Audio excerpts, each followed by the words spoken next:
Welcome to today's program titled Compliance Chatter Virtual Meetings March Session.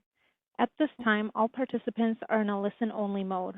For those of you who are logged into the web presentation, you are encouraged to submit questions throughout the program by typing them into the Q&A box on the right-hand side of your screen. For those interested in obtaining CLE or SHRM credit for this webinar, attendance verification codes will be read later in the presentation. Please write these codes down as they will not be reread and are required on the credit request form. During the presentation, you will see a slide with the QR code that you may scan to access and submit your request for credit. You can also find a link to the form in the connection details email you received this morning.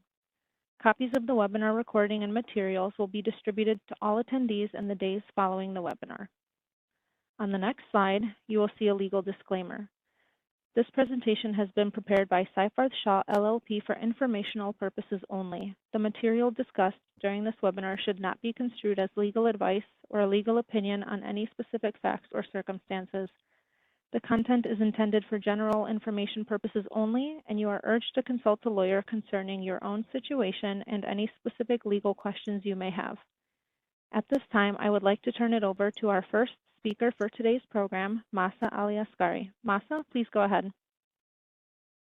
Thank you very much. Hi, everyone. Thanks for joining our compliance chatter today. Dawn and I are very excited to continue our conversation in the compliance space with our guests. And to make quick introductions before we get going, my name is Masa Ali-Asghari. I'm a partner and co-chair of the Immigration Practice Group here at Seyfarth. I do work on the immigration benefits side of it, so your visa sponsorships, but also work on the compliance side, similar to Dawn. And I'll hand it off to Dawn to introduce herself. Thank you. Thank you. My name is Dawn Laurie. I've worked with many of you. Thank you all for attending today. I lead the immigration compliance practice here at Seyfarth. Been working in this area for over 3 decades, work on proactive policy and advice, policy down on the Hill, focusing on worksite enforcement, anti-discrimination issues with the Department of Justice, well, anything that touches I-9 is what I do. Thank you all for being here. I'll pass it on to John Fay. Great. Thanks very much, Dawn. Hello, everyone. I'm Director of Product Strategy with Equifax. I'm a former practicing immigration attorney, and above all else, I'm an I-9 enthusiast. I spend a lot of my waking and actually some of my non-waking hours as well on the I-9, and with a focus on helping employers utilize our software and also keep up to date with some of the changes in this area. Pleasure to be with all of you here today. Thank you for the opportunity, and I'll pass it over to Thomas. Thank you, John. Thomas Brechtel, Senior Vice President at First Advantage Form I-9 Compliance. I've been involved in the electronic I-9 business for over 20 years, Linked E-Verify, and we focus on risk mitigation, workflows, process determinations based on the specific organization. So I will turn it over to Philip. Thank you, Thomas. My name is Philip Santos, and I work at mTrust, handling implementation and support as a consultant for our client base. Works very closely with clients to have them set up with their electronic Form I-9s, and we do appreciate the opportunity to discuss with you all today, the notices of inspection. So thank you. Right. Well, thank you, everybody. Next slide. The agenda today was laid out in the invitation. We'll start with talking through kind of benchmarking what we're seeing in enforcement trends, talking through overall readiness, strategies for handling the notices of inspection and investigations that may come your way, and then navigating electronic I-9s, which we know a lot of folks have transitioned over to. The session is intended to be very interactive amongst our guests and ourselves. So if you do have questions, there's a Q&A option, and you can definitely submit those, and as they come up, and if we can fit them in, we'll definitely strive to do that. Next slide. So starting off with the latest in enforcement trends. Next, Dawn, can you walk us through a little bit of what we're seeing and what's going on with the current administration in the last several weeks? Absolutely. Well, we used the word unprecedented during COVID a lot, and I swore I would never use it again, but I feel like I'm using it daily. What we're seeing really is unprecedented, and very different than the first Trump administration. We have all heard the border czar Tom Homan. We've heard from the DHS Secretary Noem, and we've certainly heard from President Trump on an America First approach. We are looking at a focus on unlawful individuals and mass deportations, right? That's what the government's looking. They're basically looking to clean house and to make very rapid changes where initially we heard about criminal aliens, right? That was the initial talk right after the inauguration. That was the focus. ICE was out there. They were picking out folks that either had criminal charges pending or they had deportation orders. That has now expanded.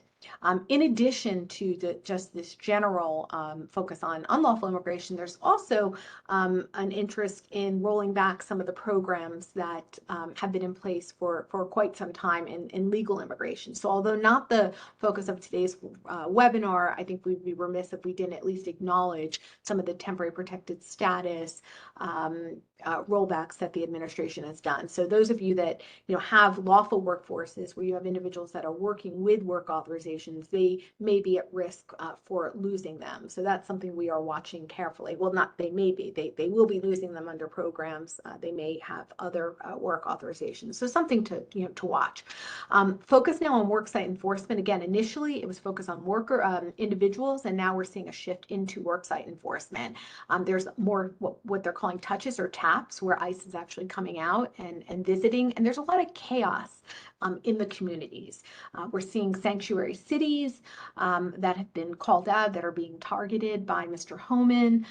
We are seeing individual offices, the folks at ICE, being told that they need to be out there. We have a lot of contacts still within the government, and my understanding is that the Homeland Security investigation agents, and that's the folks that are charged with worksite, are working 7 days a week. So while they're rotating in for days off, I haven't seen this in a really long time, and I've been in this space for over 3 decades since Immigration Reform and Control Act passed in 86 while I was in law school. So again, unprecedented. So we are also seeing in the field a lot more cooperation among the agencies. My understanding is that ATF is involved. We have the FBI involved. FBI not actually out traveling with them, but doing analysis and looking up things. We have the Department of Labor involved in certain things. Just a whole slew of agencies. Diplomatic security involved, and again have never seen this. So this is really a concerted effort. We are seeing a lot of community visits that we had seen initially. What I mean by that, if there are certain immigrant neighborhoods, ICE is out, sometimes in marked cars, sometimes out there with their jackets. They're knocking on doors. They're looking at folks, for individual warrants or just to talk to people. Traffic stops, certain states. Florida is an example where ICE can actually step in as a law enforcement agent. So we're seeing, hearing about folks that supposedly rolled through a stop sign and now are being stopped and asked for identification. Getting down into the nitty-gritty. What we are hearing generally is small and medium businesses for now. I have not heard of any very large employers being investigated. And also, I want to say, I have not heard of, nothing's passed my desk of an actual worksite enforcement action. We haven't seen a real raid yet, and we'll talk about what a raid is. But right now, again, we're just talking about these touches and taps. A lot of ethnic restaurants, small restaurants, not only ethnic. We are seeing. I wonder, John and Thomas, if you all can share, in terms of the clients that you have that use your products, what have you seen in terms of either geography or industry, or size, really, in terms of organizations receiving these notices? Yeah, I'm happy to go first. So we're seeing audit activity really all over the map. both literally and figuratively. Like my colleagues on this call, we have clients all over the country, and as of today, they've received notices of inspection in such diverse locations as Phoenix, Arizona, where I am, Detroit, New York City. We've seen several locations in Texas. I've seen some in Kentucky. I've seen one in Nebraska.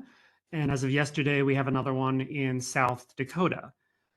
So to kind of echo what Dawn was saying, audit activity has definitely intensified, certainly compared to, what we had seen in recent years.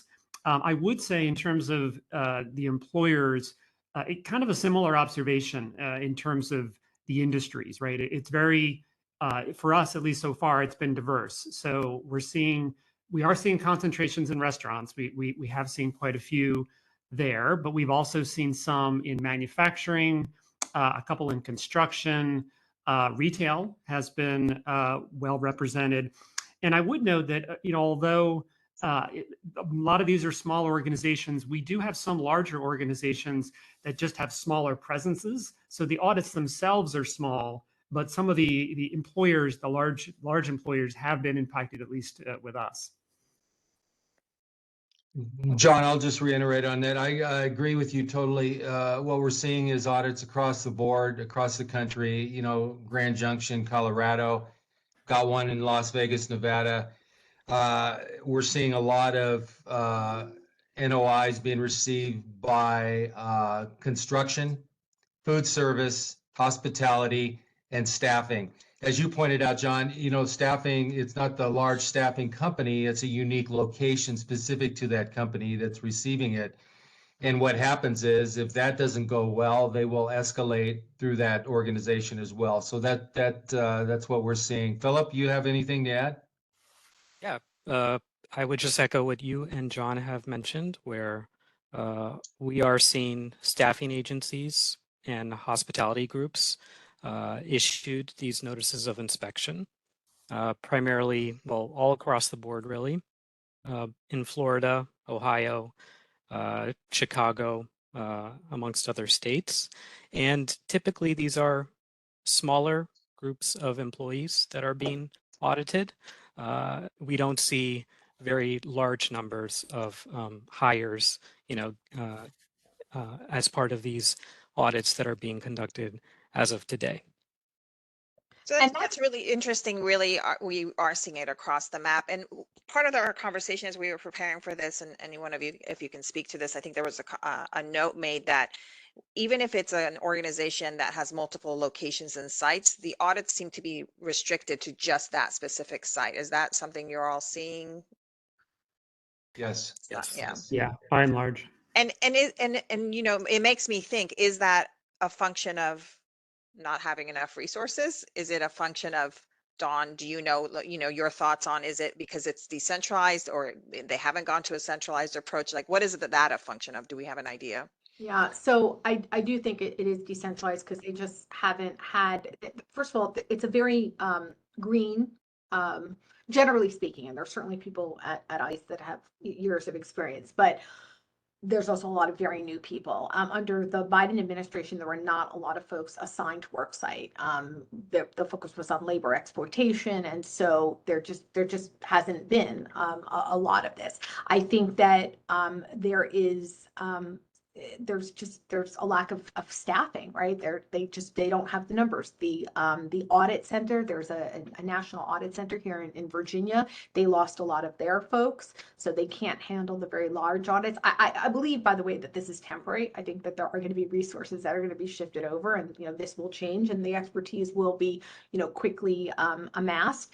But right now, I think that they can't handle it. And honestly, I think one of the agents said to me, I said, well, why this? And he said, well, these have been folks that have been flying under the radar. And that's a quote. And, we want everyone to understand that, there really is no place to hide. And that's a little bit of quoting Tom Homan, right? And I think these kind of this kind of focus really does create that chaos that the administration, for better or worse, wants to implement. Hey, Dawn, one thing I wanted to note really quickly, the requests themselves have also been a little bit different. Like for the Yeah. most part, we've been getting kind of the standard notice of inspection template, the administrative subpoena, but there's been some odd ones. We've gotten one where I think it was just the subpoena, not the notice of inspection. We got a notice of inspection where they were asking for active and termed employees dating back to 2004, which again seemed a bit odd to single out a year from 20 plus years ago. I don't know if you're seeing kind of similar irregularities. So let's talk about this now. We're going to talk about it later, but let's talk about it now because why not? I think a lot of this, I'm attributing a lot of this to a lack of expertise. I received an NOI that referenced a subpoena, and I went back to the agent. I said, I don't think I have all the pages. I don't think my client sent everything to me. And he said, yeah, we were thinking about that. And I said, thinking about what? You know, did you not send it to me or not? He said, do you want a subpoena? And I said, no, I don't want a subpoena. I'll just take the notice of inspection. And I think, look, back in 2008 and 2009, I centralized a lot of things, right? That was after the Bush administration had put everything together. The next administration came in. They sent out templates, NOIs, like basically everything. And I think a lot of these new agents don't even realize like where the library is. Not everyone, and I'm and I'm not trying to be negative or harsh in any way. I mean, it's a lot. It came down really quickly. So I think what, John, what you're seeing is just everybody kind of just, dipping their toes into the water and not really understanding kind of all the tools in their toolbox.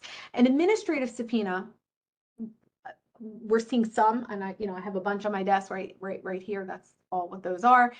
Some ICE agents will issue that, and those are for additional business records. And so I would say half and half. And I've been checking and benchmarking. So yes, I don't know what to tell you about your 2004. I think I already told you. I think it's a typo. I hear two things. One, if you're wondering what an administrative subpoena is versus the notice of inspection versus a judicial subpoena, I encourage you to go and listen to our chatter from last time because that is exactly what we covered, and it's helpful context and background to have.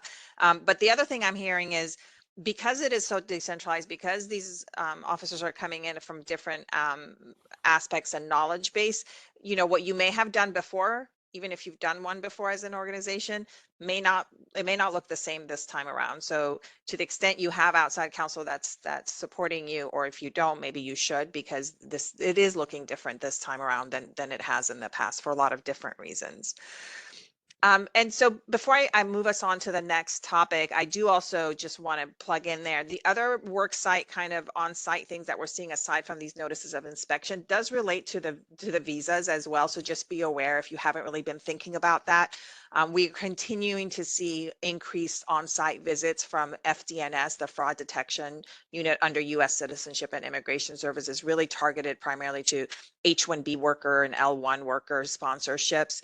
So if you are getting those site visits, those look different, and they are authorized under the regulations to come in and validate the bona fides of that H-1B, but their asks are also expanding, and they don't have subpoenas. They don't have a notice of inspection. It's just this officer that comes will show you this card that says that's what they are, and then we'll ask for a list of documents that, again, before it was very specific to the person, but now we're seeing them ask for even more documentation and information that's related to the company or your other sponsored workers or your I-9s. So be aware that's also happening, and to the extent that you're working with counsel, you really should pull them in to help you kind of work through that as well. Let's talk about that for 1 minute, Mas, because I think it is important. There's another angle of it. So Mas and I work together. Mas handles the visa side of the house, and I think it is important for folks to have an SOP, a process for FDNS. A lot of what we're doing here at Seyfarth are putting together processes, when the government knocks, and I think just identifying that everybody is not ICE. Is important. Right now, everyone's focused on ICE. I just had one this week where, panic, had a general counsel call, ICE is at the door, they're asking for this. And I said, are you sure it's ICE? I can, before we go down this road, can you please get the card? And sure enough, it was USCIS and it was FDNS. And, and then I said, you need to go to your immigration folks. I believe you have a process, and that's what they did. So we were able to stop that in the tracks. So, certainly work with your immigration counsel and make sure you have a process for FDNS visits, or if somebody comes in to look at your public access files and all that. And that has to do with sponsored workers. But there's one other thing we're seeing right now. We're seeing FDNS coming in to look at things outside of the regular visa sponsorships, whether it's marriage fraud or other fraud. So FDNS can come on site and they can be asking, maybe they, and a lot of times they are coming with administrative subpoenas and they're asking for information about a particular employee. It's usually one employee. Sometimes it may be more. So again, there's a lot of different hats, and what I would say, in whatever your policies and your procedures that you're putting together, work with counsel and make sure that your, that your greeters, whoever is, greeting the government, can understand the differences and that the right person, or, right group of people are contacted. Sorry, Massa, go ahead. No, really important call outs. So let's talk about the past week. Next slide. What are we reading about? How can we think about how to be ready if we are getting those on-site visits, whether it's ICE or USCIS? Next slide. So Dawn, can you talk us through that a little bit for us? Yeah, so worksite is a priority. I was saying in our last webinar that I was doing something internal, and I did that the whole Wicked the song, like I want to be popular or whatever. I am popular, and that's kind of how I feel, because for 4 years I wasn't that important, and getting on the phone with a general counsel or HR leadership or anybody in the C-suite, or even talking to a small company, nobody really cared that much unless it was a focus on labor exploitation. Of course everybody had their policies and their processes, and we're doing the right thing and looking at electronic I-9s, but it wasn't as important as it is now. And all joking aside, it is the time to make sure that you have all of your kind of ducks in a row. I think putting together a policy means actually reading what you're putting together. What I'm seeing on my desk, folks are sending me over things like, can you take a look at this? And I look at it, I'm like, did you look at this? Where did you pull this from? Like, is your company really doing this? Like, don't put together a policy that doesn't make sense for you, that you just pulled off the internet or that ChatGPT did, because it's just going to hurt you more than help you. So I think the first thing companies should be doing is looking at their processes. The other thing I want to tell everyone on this phone is on this conference today is, when we talk, when we go down, we'll talk to somebody in leadership and we'll say, how are your I-9s? I would say 75%, maybe even higher. They say they're fine. We did an audit, they're all fine. I start asking questions. I would say 90% of that time after that, they're not really fine. And folks don't even know what fine is. But I always get we're good, we've done this. So I'm in this kind of trust but verify. So when I, do an initial call where I'm kind of looking to see, what's going on, I'm doing an assessment. I'm asking, how are you keeping your I-9s? Are they paper? Are they electronic? Are they hybrid? What are your policies? Do you use, are you doing I-9s in person? Are you doing a friends and family method? Are you doing virtual? I may ask you about your COVID process. So now is the time, before the government knocks at the door, to have this question.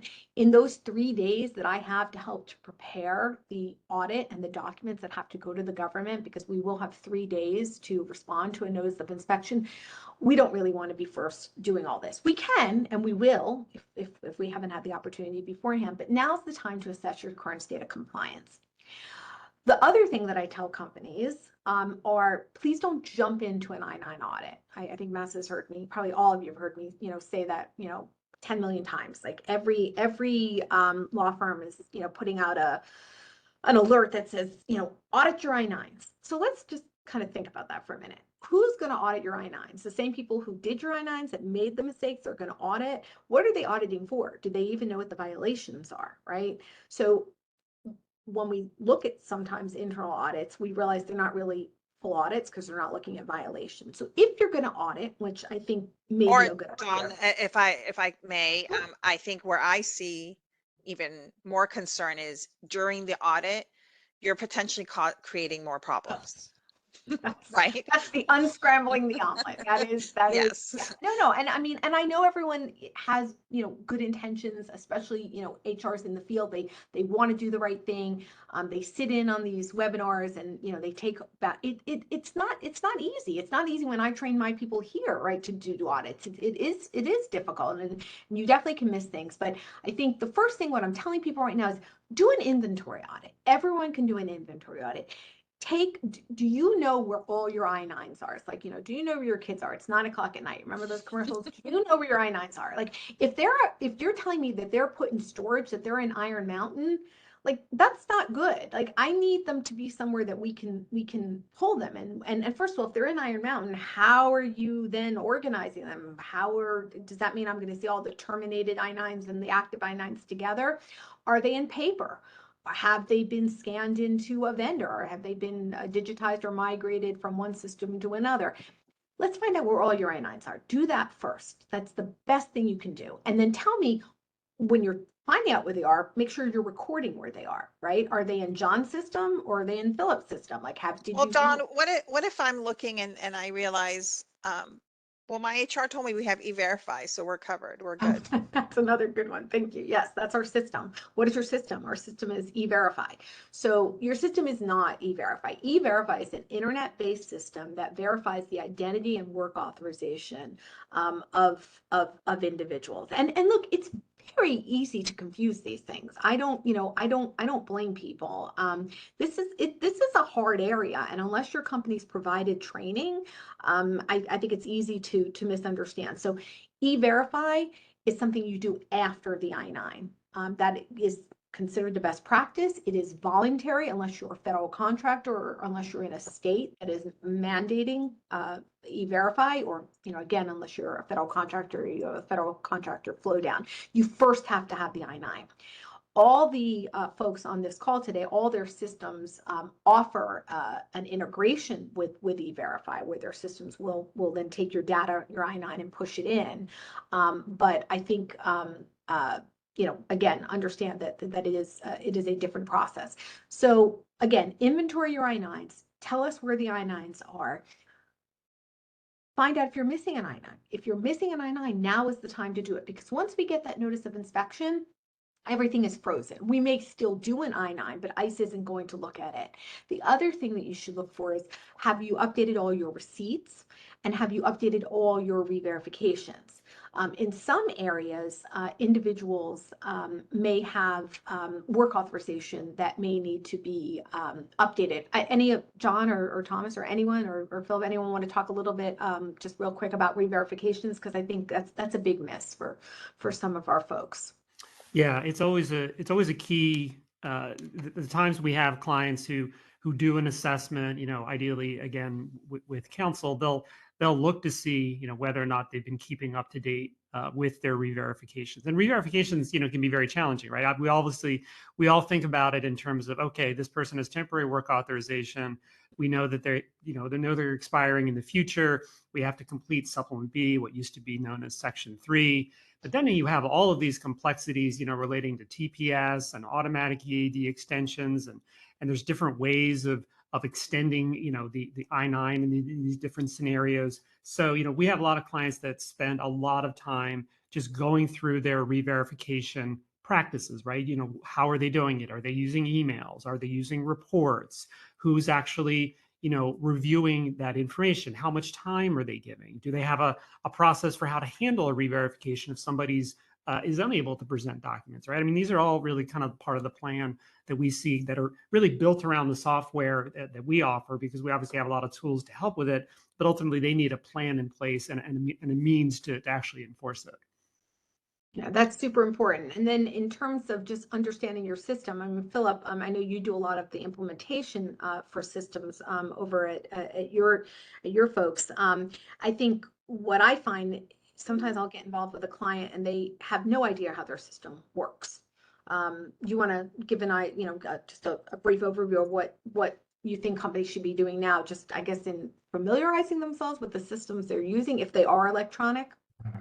Yeah, absolutely. It really helps for these organizations to develop, SOPs to document either the usage of the platform or how to accomplish certain tasks. And certainly these platforms will often provide resources, guides, perhaps videos on how to complete a re-verification, or what if my employees qualifies for a TPS extension. So oftentimes these systems will assist you with that process.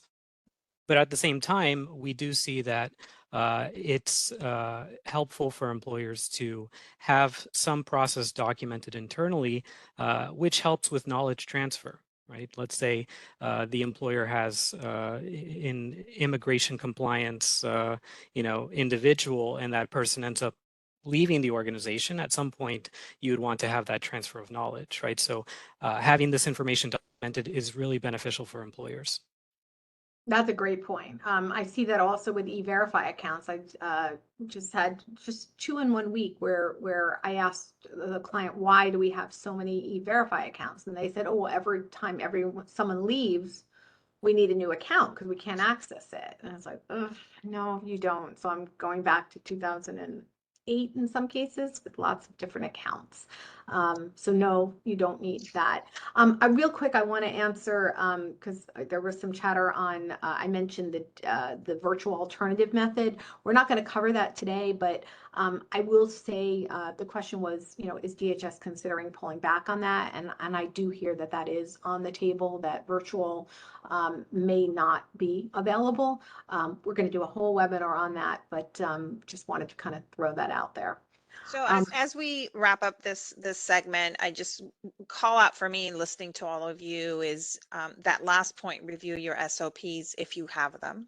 If you don't, really critical that you're implementing them, because whether you have an electronic system or paper I-9s, if your folks don't know what they're supposed to be doing, it becomes really challenging when you're going in for either an internal inventory or responding to a notice of inspection. And the inventory of your I-9s, I think it serves a dual purpose. Yes, you can kind of see what do you need to do to clean up so that you're ready for a notice of inspection, and those 3 days would be enough. We always ask for extensions, but in essence, you don't want to be scrambling to clean everything up in a week. But the other thing it does, it helps you identify training needed, right? And SOP clarifications or expansions or revisions based on what you're seeing in your I-9s. If you're never doing that quick check, again, even if you're electronic I-9, you still should be doing that, because it really does help you target who and what needs to be trained on, and then where on your SOPs do you have gaps that you need to cover that you didn't realize you had before. So I think those are all important. So if we can go on to our next section and talk through strategies for how we actually are going to handle government audits and investigations. Next slide. And today's focus is really on the notice of inspections and the types of ICE visits. So John, can you walk us through these 3 scenarios? Yeah, so I'll leave notice of inspection last because we're going to go into that, and then we'll talk about the electronic I-9. So the second one is what I was calling a TAP, like the employee-specific investigation, where they're coming on site to talk to someone in particular, or to pick someone up. They're visiting. One thing that I am noticing is it's more than just 2 agents. We used to see 2 agents. Now we're seeing many agents come out, like 5 groups of 5 or 6. And not only, for our clients, just in general. I do like to watch everything that ICE publishes and follow everything from, their postings on X or any of their ride-alongs or anything like that. And I do notice that. And I think, we saw a couple of things just yesterday and last week where ICE, comes out either to serve an NOI or to look at somebody in particular, and folks get scared and they run out the back. What we're seeing is ICE is waiting there in the back. So they're coming with the intention to, if anything does happen, that they have enough manpower from what I'm seeing. I can't say all across the board. So it is several agents visiting. Sometimes they're coming in just to talk. They have no subpoena, nothing that's in writing. And what I would say on number 2 here is have a plan. Like what is what's your organizational goals? Like what's from the leadership? Like, are you cooperating fully with them? Even if you are in that case, do you have a plan in place? To go and, if ICE says, well, we're looking here to, to pick up Thomas, and we'd like to go back and get him, are you going to let them go back and get him, or are you going to bring Thomas out front? Like, you don't want to, generally, we're reminding everyone, contain the agents. We don't want them in private areas, keep them in the front, unless they have a judicial warrant that allows them. And as Massa said, we spoke about this on our prior chatter, we don't want them to go back. So that's, the kind of visit. They're coming out, they're looking for someone. It may be they're looking for a contractor, not an employee. Again, same kind of thing, physical on site. They are also asking for information. So some of these are not actual warrants, but they're subpoenas for information, maybe employment records, maybe other types of things. Work with your legal counsel. This is not the time to have a DYA kind of process. This is, you want to reach out. And if you think that any of this possibly could run into, a criminal situation, you want to make sure that your team has white collar folks on it so that you can, get the right kind of holistic advice that you would need. So that's the Dawn, really quickly, because this has become another one of the very popular topics. Could you touch a little bit on the sensitive locations and kind of what's happening there? So basically there was a memo back in 2011 that had been updated by the Biden administration in 2021 that basically prohibited direct worksite actions at sensitive locations such as schools, churches, hospitals. Even though, however, within those memos, there were guidance. Like if ICE needed to go into a sensitive location, it wasn't prohibited across the board. You just had to get permissions. You had to go up the chain. You had to do this. This administration came in and they rescinded that prior guidance, and basically Mr. Homan advised his agents. He said, they know what they're doing. They're going to use their common sense. So what this did is this triggered a lot of chaos with these organizations, because a lot of these folks, think that they're going to be raided or they're going to be visited. I still think that's highly unlikely, but we're having a lot of conversations, and I think it's a good idea, to have a plan in place, whether ICE is coming in looking for a particular employee or they're looking for somebody that's visiting. I'm never going to say never. I'm never going to say something is not possible. So again, sensitive locations, the memo has been replaced with a common sense approach.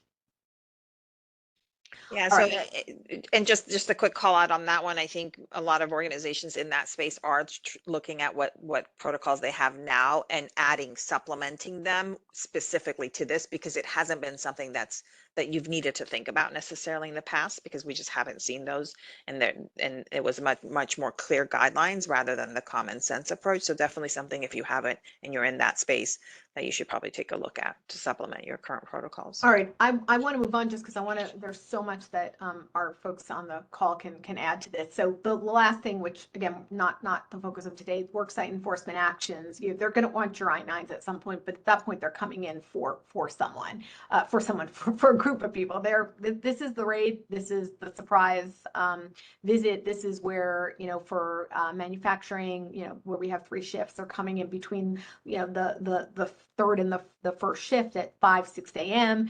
Everything is logistically supported. You have different agencies involved. These things normally take 8 to 12 months, which is why I'm not surprised we haven't seen these. There's coordination. Under Trump 1, we saw over 20 of these, but not 200 or 2,000. It was still 20, and that's because they are massive undertakings. They're coming in to detain workers.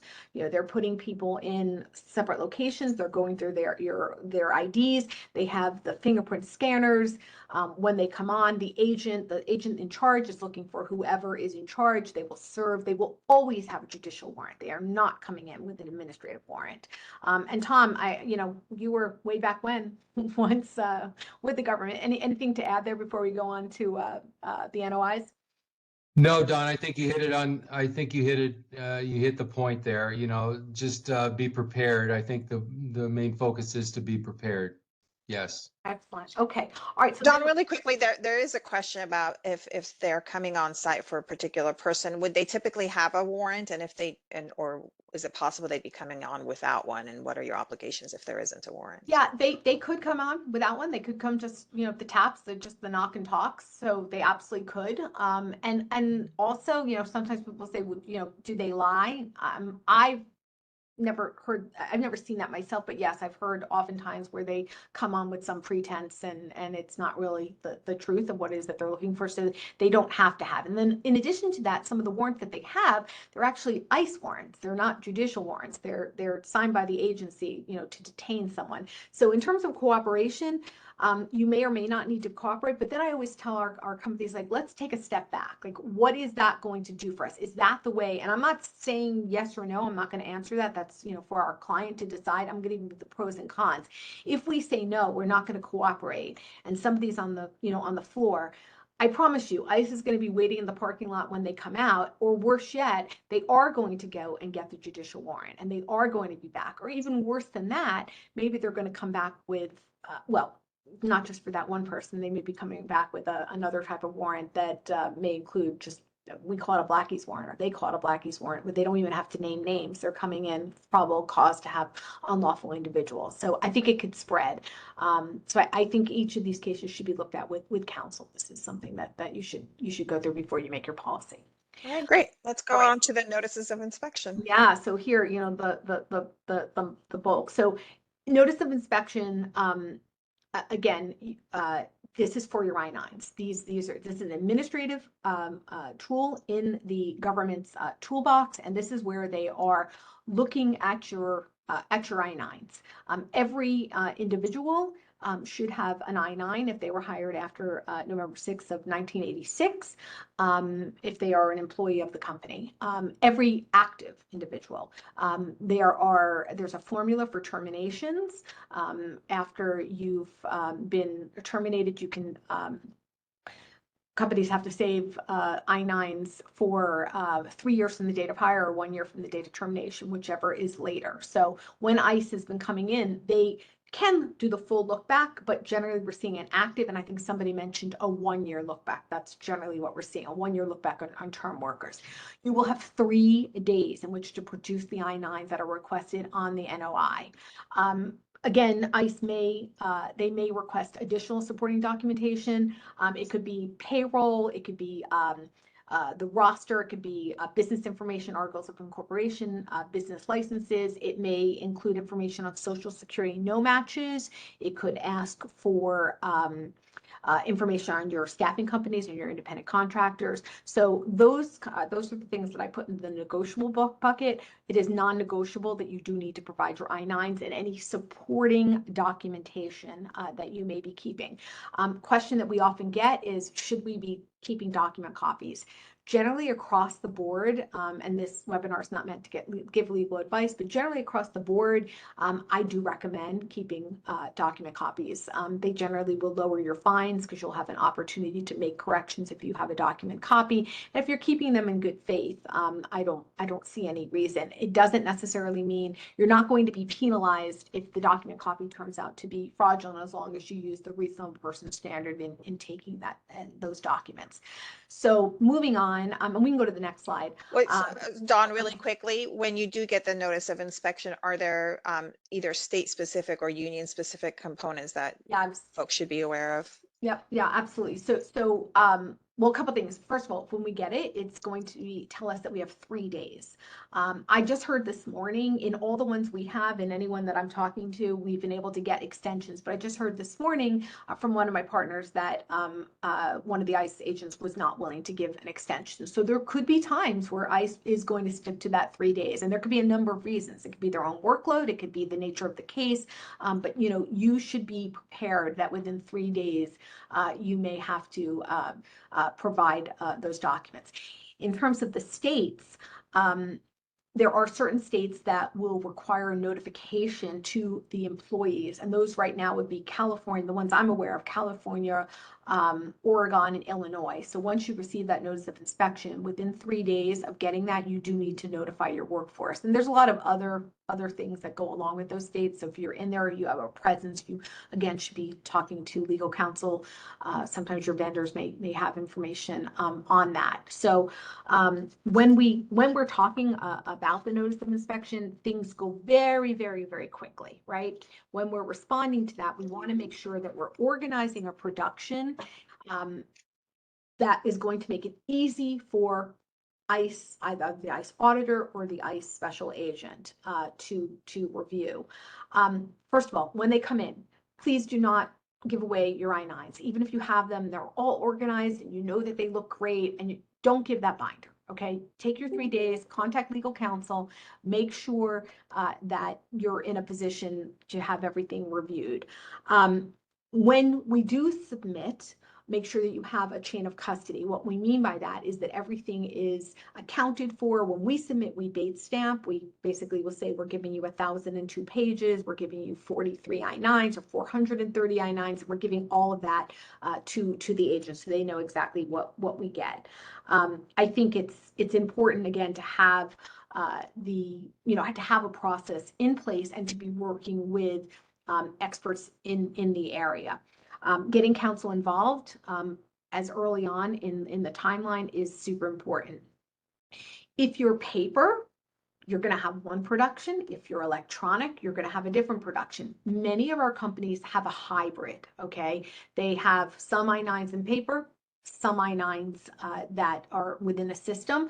And then oftentimes we see what was paper now in a system. I'm going to ask any one of you, to just kind of to lead us off on what you do. I'm not going to ask all of you, but what you do when you get when other counsel of the company notifies you of a notice of inspection. Who wants to start? Go ahead, Thomas.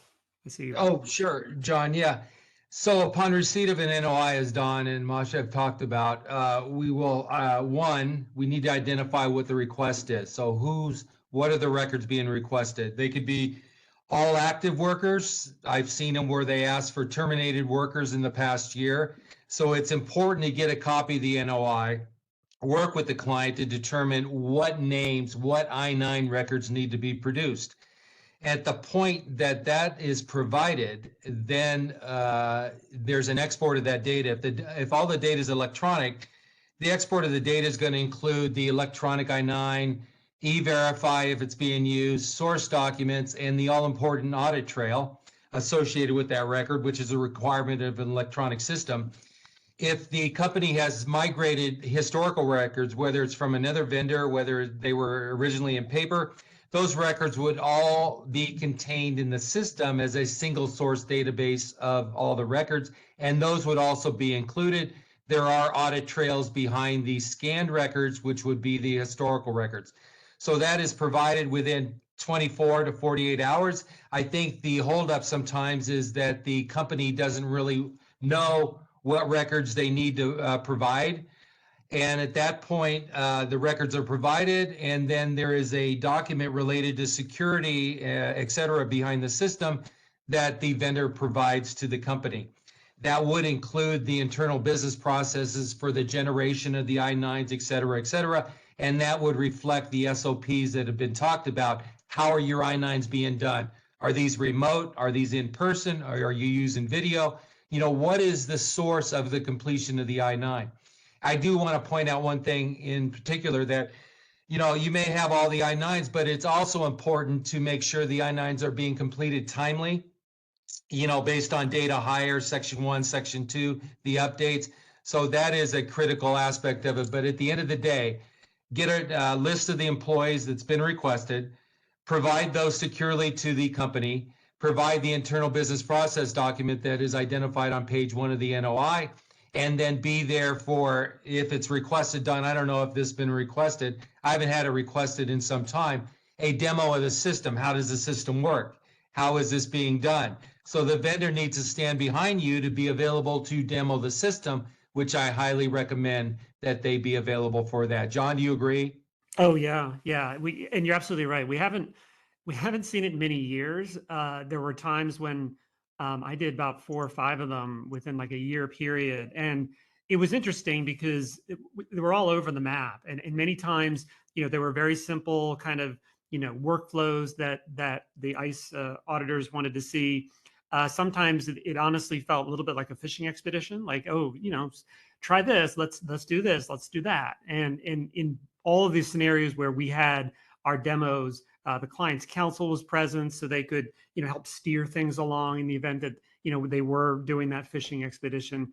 But we can certainly expect that. Or I mean, if I'm thinking back to what Dawn said earlier about a lot of this being green, so these might be individuals now who are not familiar with electronic I-9s, who might actually be curious to know how the system works. What does it actually look like? What are the safeguards that are actually in place as you're completing the I-9, in addition to the audit trails? So right. I think preparing for that is super important. One other thing I wanted to add, because I thought it was really important what you said, Thomas, identifying the I-9s. So we have, employers that, every client might organize their I-9s a little bit differently. So they might have, very simple hierarchies where each physical location is clearly identified in the software. Or you might have clients that have more, we might have clients that have more complicated scenarios where, an employer has multiple legal entities at the same location, but only one entity is actually the one getting the notice of inspection. So, they're all a little bit different. And so really, talking to the individual, the client, and making sure that's clear so that you produce the I-9s that are needed. Yeah, that's very important. I mean, one of the things that we'll do, we're going to look at who is the NOI issued to. I've had to have an NOI reissued twice because it's not the right entity. We have a franchisee and they issued it to the big name company. I'm like, you're not dealing with big name company. Don't get excited. This is, Joe's franchise, and I need the right LLC on it, right? So we need to make sure that it's who is it issued to, this is the right address, all of that. And then, like John, what you were saying, super important. Don't expand it. We want to keep it as small as, if they're going to give us at this address, this company, even if you have other entities that are working at this address, we're really only going to give what they asked for. So that's why, again, work with the vendors, work with legal counsel, and make sure that you're giving exactly what it is. It's a great call out. Thank you, John, on that. Philip, when you all are getting the NOIs, do you have like a package? Like what are you doing to get over to your folks? Any words to the masses? Yeah, absolutely. To echo what Thomas had shared, typically when a notice of inspection is issued, there are certain expectations of the system and what it should produce. Certainly the I-9s, the audit trails. Donna, could you, let's go to the next slide that way, because I think Philip's going to go through some of those things. Sorry about that. Go ahead. Sure. Yeah, the I-9s, the audit trails, oftentimes an index report as well is expected to be included. And in addition to that, the compliance package, which is, ICE is typically looking for a description of how the system meets the regulatory requirements that are indicated in, the Code of Federal Regulations. So the documentation that your vendor would produce and provide to you should include information around the system, how it's capturing an electronic signature, how are the I-9s indexed, what are the technical considerations behind that, and additional details around, the additional requirements in the CFR. So typically, our compliance package will include that information along with the additional documentation we've discussed. And just to echo what Thomas said, we typically provide that within 24 to 48 hours. Great. So John, I'm going to ask you about audit trails, and then Thomas, I'm going to turn to you for indexing and electronic signatures. Do you want to give a very brief overview? Because I think sometimes when I say these are great, the I-9s, and I talk to some of these, smaller vendors, associated with payroll or HRIS, and I say, okay, where are the audit trails? And I see the blank, because now we do video calls, but I could also hear that silence, and, they're like, well, we don't have an audit trail. Talk to us quickly about an audit trail. Yeah. So, I mean, historically, they've been the most important element that ICE will look for to determine whether the electronic I-9s were completed with the required level of accountability, right? So they want to be able to see whenever an electronic I-9 was created, it was completed, it was essentially changed in any way. And for each one of those events, they want to see who made the change, when did it occur, and the specific action taken. And the real kicker here is that an employer's failure to provide such documentation can lead ICE to essentially deem that the I-9 has not been completed at all, which obviously would then lead to, significant fines and penalties. And so, if we take a step back really quickly and we think about why is there so much emphasis on this, I think we just have to remember that ICE is looking for instances of fraud or other improper activity. So, an example, they would be very concerned if an employer was intentionally backdating their I-9 so they appeared timely, or if an employee was actually not the individual who was completing section 1 of the form.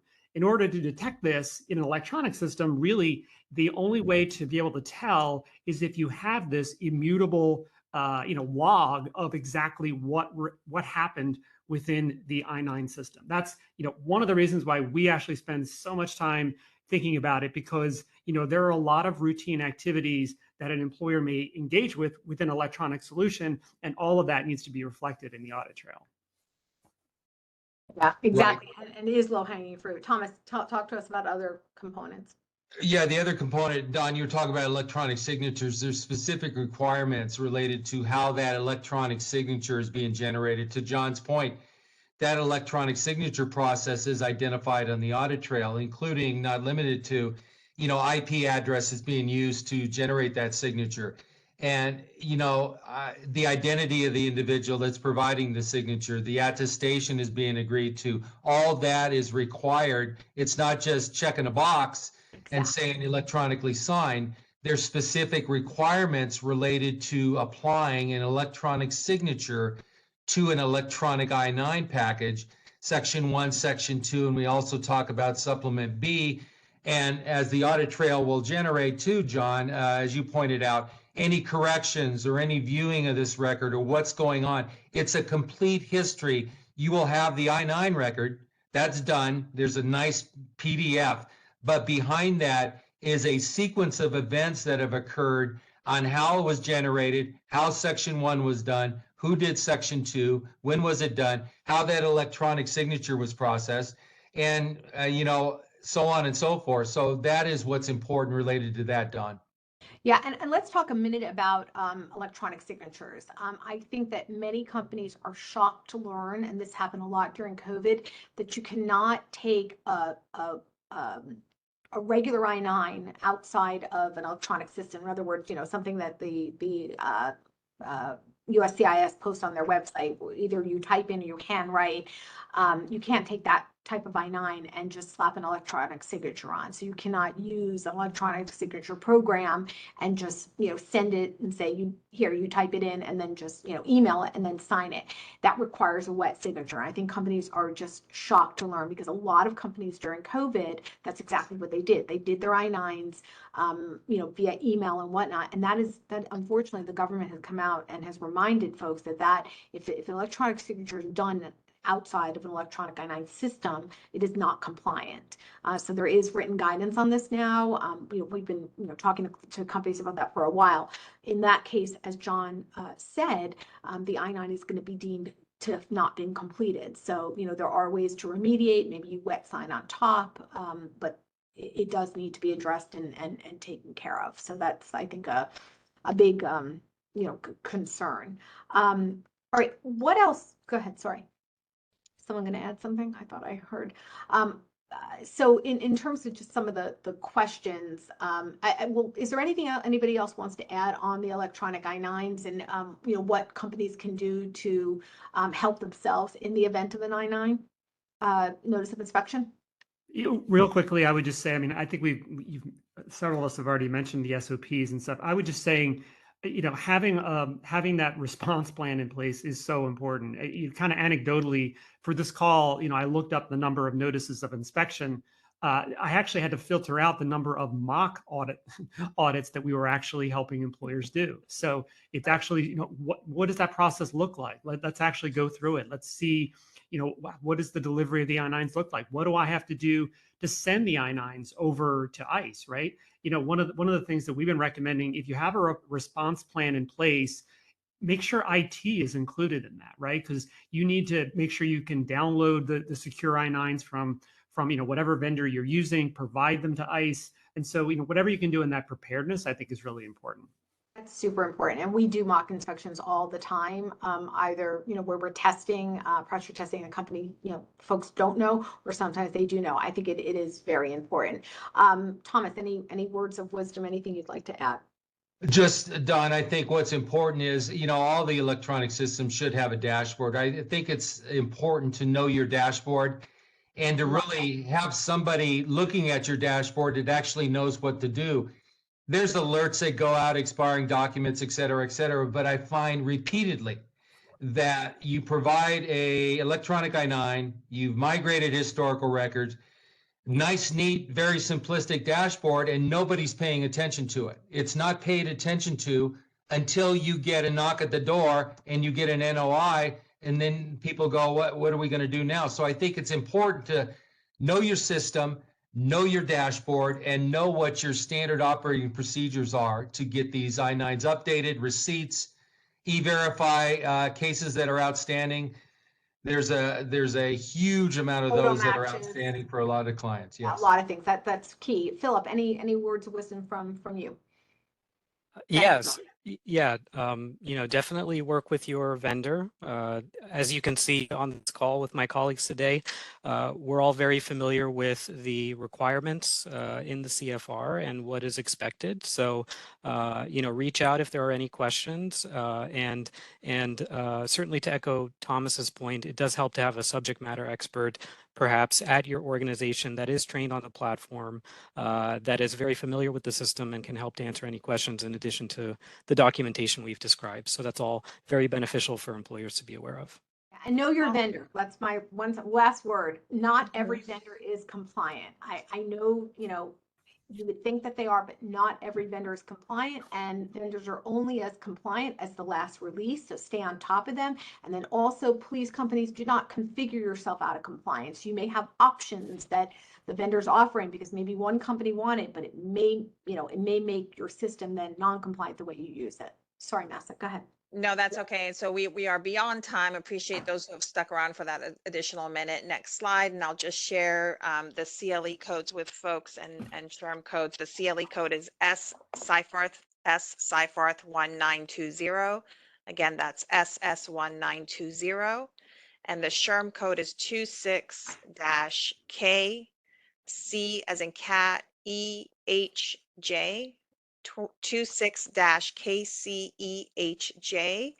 We appreciate everybody joining. I will say, just to keep an eye out for our next chatter series, and I'm going to throw out my favorite again, and I know I mentioned this at the beginning, but I have E-Verify, aren't I okay? This does tie into your electronic programs too, because not all electronic programs are equal. Not all electronic programs pass through directly. They're separate, and it can be a compliance nightmare.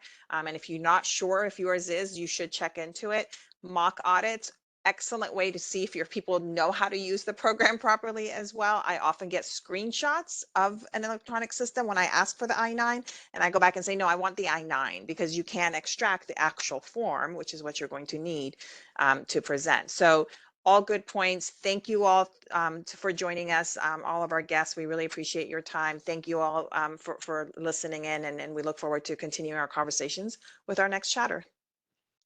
Bye, everyone. Thank you. Thank you.